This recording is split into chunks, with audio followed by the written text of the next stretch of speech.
पहला क्वेश्चन है हमारा, एक एथलीट वृत्ति रास्ते पर जिसका व्यास 200 मीटर है। व्यास कितना है? 200 मीटर है। व्यास जो होता है वो वृत्त की सबसे बड़ी जीवा होती है जो वृत्त के केंद्र से होकर जाती है, और ये त्रिज्या का दुगना होता है। तो यहां पर ये जो व्यास है इसकी पूरी लेंथ कितनी दी गई है? 200 मीटर दी गई है। का एक चक्कर 40 सेकंड में लगाता है। ये जो पूरा चक्कर मान लो बिंदु ए से चलना प्रारंभ किया इसने, तो ये पूरा एक चक्कर जो लगाएगा वो कितने सेकंड में लगाता है? 40 सेकंड में। यानी एक चक्कर लगाने में लगा समय जो हमें दिया गया है वो हमारा 40 सेकंड है। फिर बोला 2 मिनट 20 सेकंड के बाद वह कितनी दूरी तय करेगा और उसका विस्थापन क्या होगा? तो जो दूरी तय करेगा ये वृत्ताकार पथ पर तय करेगा, और वृत्ताकार पथ की जो लंबाई होती है वो परिधि कहलाती है।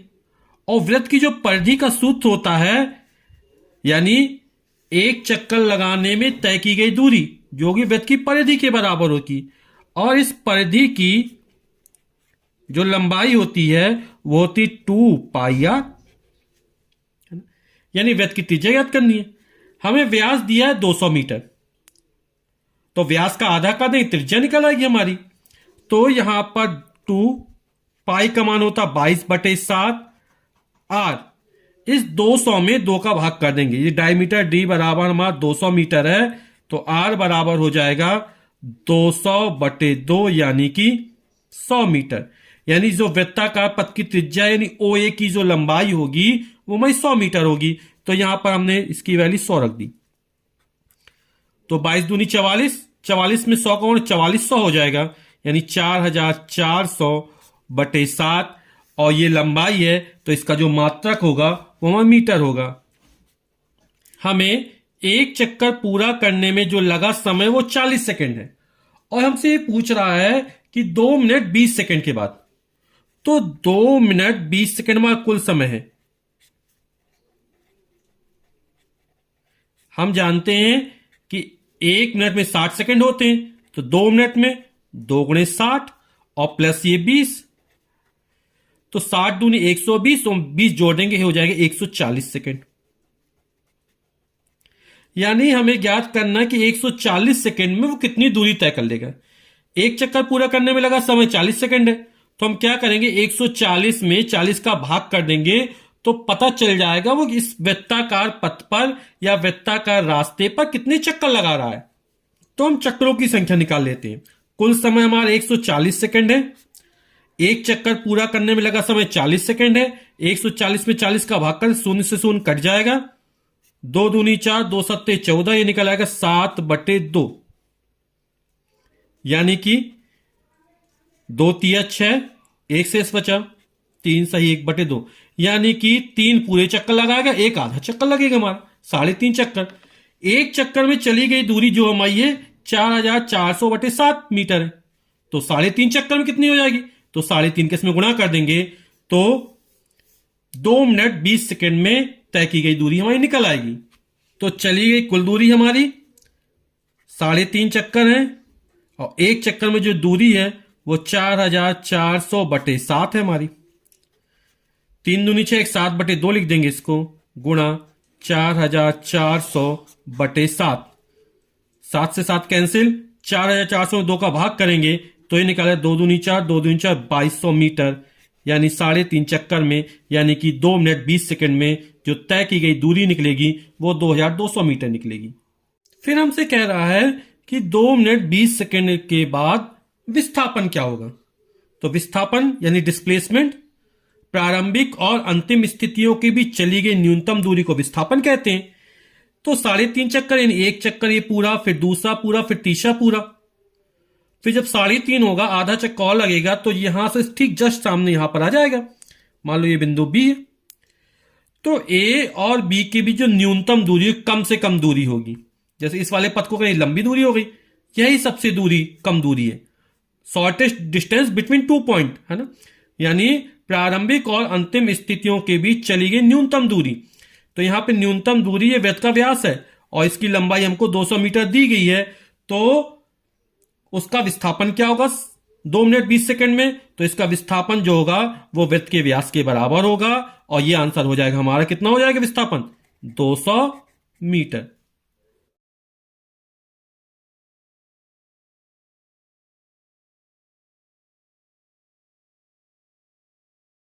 क्वेश्चन नंबर दूसरा हमारा है, 300 मीटर सीधे रास्ते पर जोसेफ जॉगिंग करता हुआ 2 मिनट 50 सेकंड में एक सिरे ए से दूसरे सिरे बी तक पहुंचता है। तो 300 मीटर लंबा रास्ता है, और जोसेफ क्या करता है कि इस रास्ते पर ए से चलता है और बी तक पहुंचता है, और ये जो रास्ते की लंबाई है वो हमारी 300 मीटर है। और ए से बी तक जाने में जो समय लग रहा है वो, उसको जो समय लग रहा है वो हमारा है 2 मिनट और 50 सेकंड लग रहा है। कुल समय जो है कितना लग रहा है 2 मिनट 50 सेकंड का समय लग रहा है। और घूमकर 1 मिनट में 100 मीटर पीछे बिंदु सी पर पहुंचता है। अब ये बिंदु सी पर पहुंचता है, यहां पर पीछे वापस घूम रहा है, सी पर आया, यानी बी से सी तक की जो डिस्टेंस है वो हमारी कितनी है 100 मीटर है। जोसेफ की औसत चाल और औसत वेग क्या होगा। चाल बराबर होता दूरी बटे समय, चाल हमारी एक अदिश राशि है, और वेग बराबर होता विस्थापन बटे समय, वेग हमारी सदिश राशि है। तो हमें दोनों की औसत चाल और औसत वेग ज्ञात करना है। तो जो पहला पार्ट है ए पार्ट, वो कह रहा है कि ए से बी तक जाने में, कहां से जा रहा है ए से बी तक जाने में, तो चाहे चाल निकाल लें चाहे वेग निकाल लें, दोनों एक ही निकलेंगे, है ना। तो हमारी औसत चाल बोल दें, चाल बोल दें, तो चाल बराबर होता है दूरी बटे समय, और औसत चाल बराबर कुल दूरी बटे कुल समय।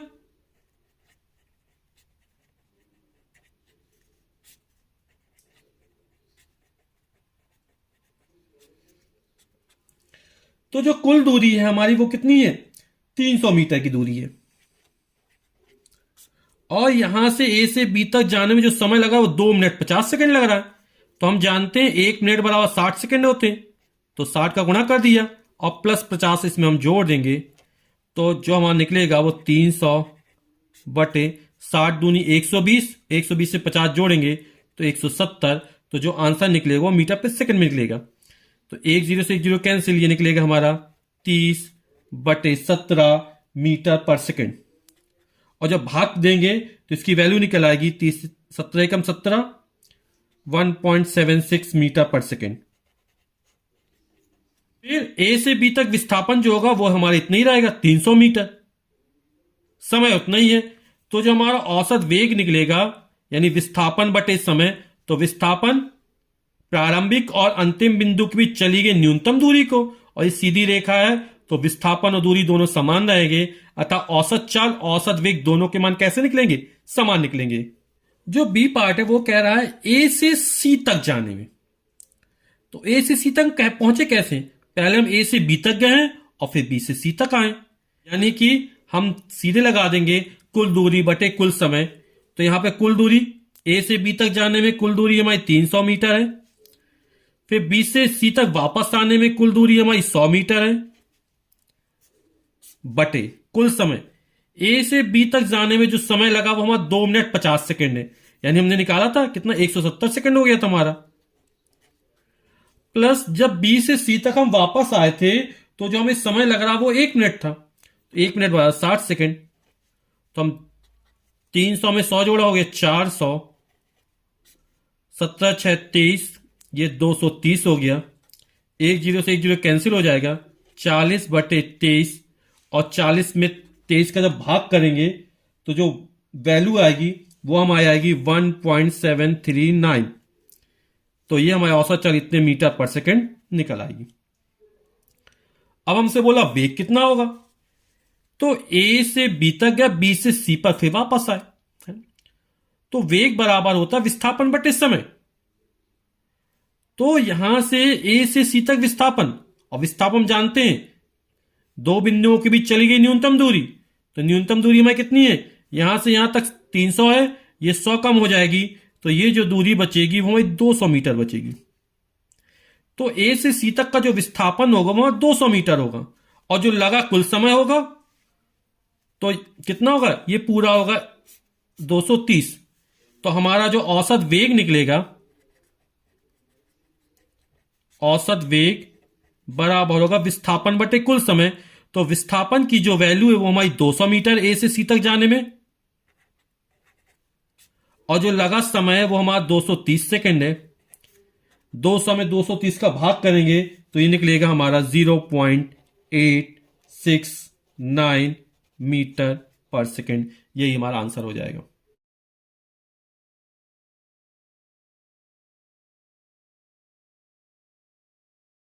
क्वेश्चन नंबर तीसरा कह रहा है, अब्दुल गाड़ी से स्कूल जाने के क्रम में औसत चाल को 20 किलोमीटर प्रति घंटा पाता है। यानी जब स्कूल जाता है तो उसकी जो औसत चाल है वो 20 किलोमीटर प्रति घंटा है। उसी रास्ते से लौटने के समय वहां भीड़ कम है और औसत चाल 40 किलोमीटर प्रति घंटा है। अब्दुल की इस पूरी यात्रा में उसकी औसत चाल क्या है? तो हमें औसत चाल दी गई 20 किलोमीटर और 40 किलोमीटर प्रति घंटा दी गई है।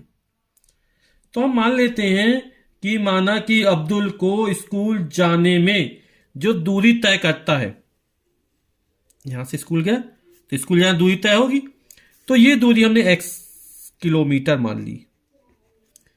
यानी जब अब्दुल स्कूल जाता है तो उसके जो औसत चली गई दूरी कितनी है? x kilometre. हमें औसत चाल ज्ञात करनी है। तो औसत चाल बराबर होता है कुल दूरी बटे कुल समय। तो कुल दूरी एक बार जाएगी तो x किलोमीटर हो जाएगा, जब वापस आएगा फिर x किलोमीटर हो जाएगा। अब समय निकालना है ना। तो अब्दुल को स्कूल जाने में कितना समय लगता है? तो हम t1 मान लेते हैं। हम जानते हैं कि चाल बराबर होता है दूरी बटे समय।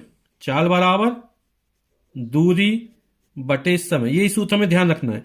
जब समय की वैल्यू निकालेंगे उस समय ऊपर या चाल नीचे आएगी, यानी दूरी बटे चाल हो जाएगा।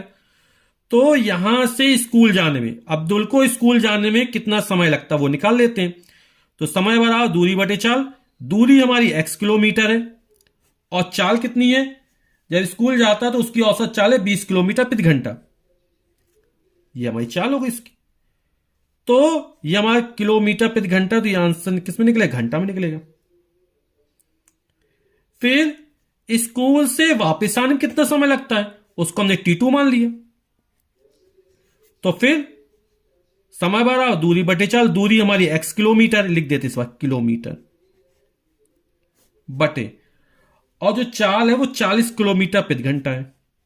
किलोमीटर प्रति घंटा, किलोमीटर से किलोमीटर कट जाएगा, घंटा ऊपर जा रहा आएगा, तो ये वैल्यू निकलेगी x बटे 40 घंटा। यानी जब वो जा रहा है तो उसको x बटे 20 घंटा का समय लग रहा है, जब वो वापस लौट रहा है तो x बटे 40 घंटा का समय लग रहा है। हमें ज्ञात करना उसकी औसत चाल कितनी होगी। तो औसत चाल बराबर होता है कुल दूरी बटे कुल समय। तो कुल दूरी कितनी है उसकी? यहां से जब यहां तक गया था चली गई दूरी x है, फिर जब वापस लौटा फिर x दूरी तय किया, बटे जाने में जो लगा समय वो t1 है, इसकी वैल्यू x बटे 20 है। जब वापस लौटा तो उसको समय x बटे 40 घंटे का लगा। इसको हल कर देंगे तो हमारा आंसर निकल आएगा। तो यहां पर हम देखते हैं x प्लस एक्स, ये 2x हो जाएगा, अपॉन लघुत्तम आएगा हमारा 40।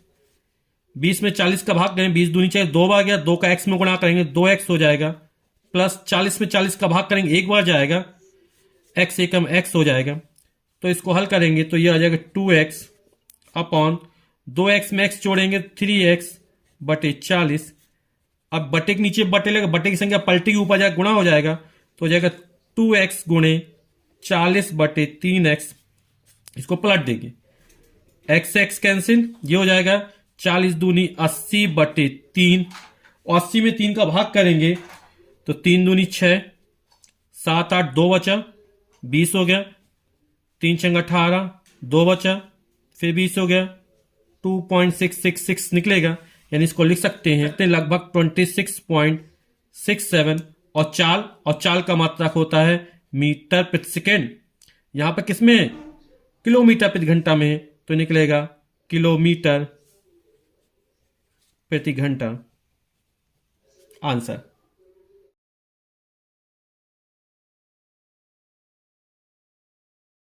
अगला सवाल हमारा चौथा है, कोई मोटर बोट झील में विरामावस्था से सरल रेखी पथ पर, विरामावस्था बोल रहा है।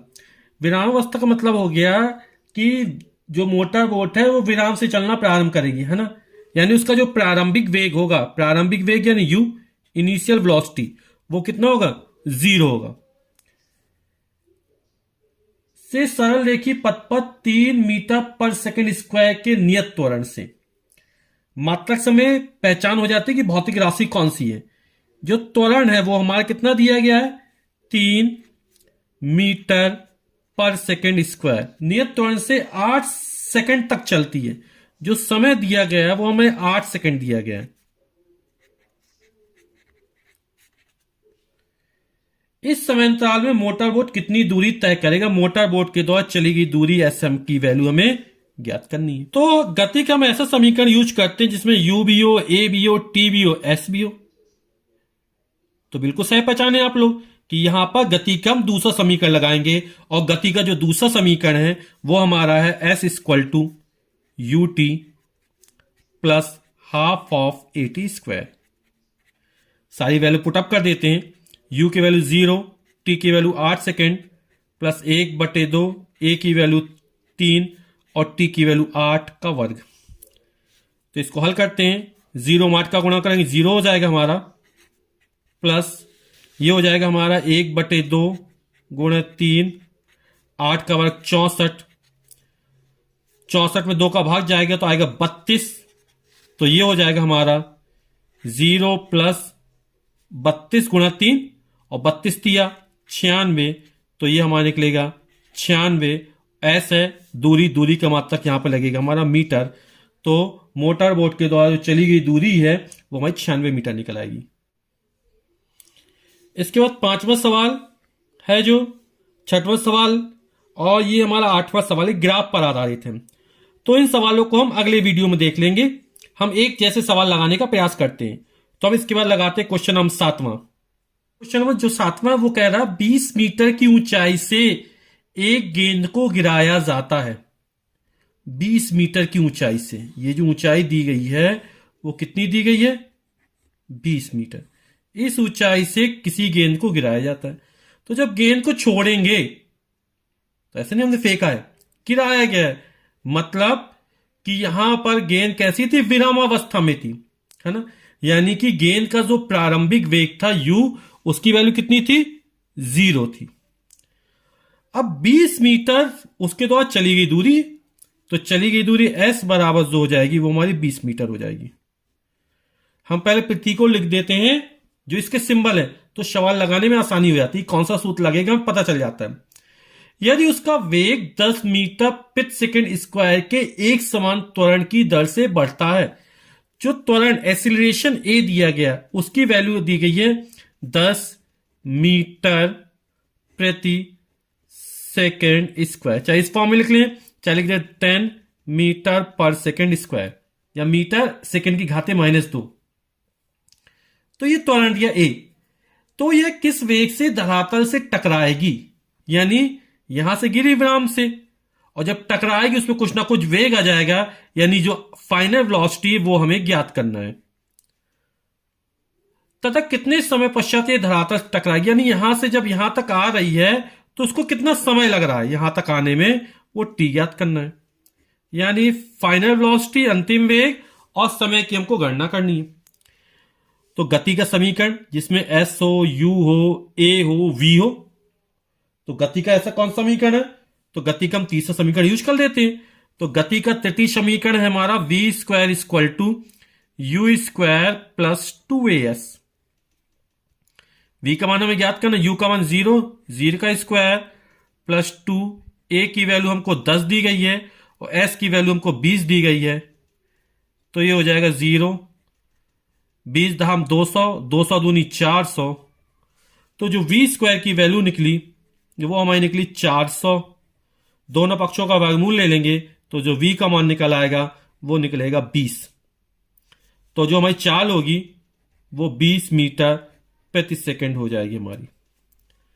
फिर कह रहा है कि समय कितना लगेगा, तो यहां पर u है, s है, a है, v भी पता चल गया, टी का मान ज्ञात कर लेना है।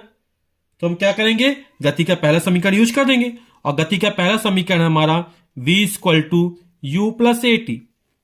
सबकी वैल्यू रख देते हैं, u की वैल्यू 0, a की वैल्यू हमारी 10 है, t की वैल्यू हमको ज्ञात करना है, और v की वैल्यू हमने 20 निकाली है। तो हो जाएगा 20 बराबर 10t 10t। तो t की जो वैल्यू निकलेगी 10 इसके नीचे आ जाएगा, 20/10, और 20 में 10 का भाग जाएगा 2, और ये जो मात्रक होगा वो हमारा होगा सेकंड।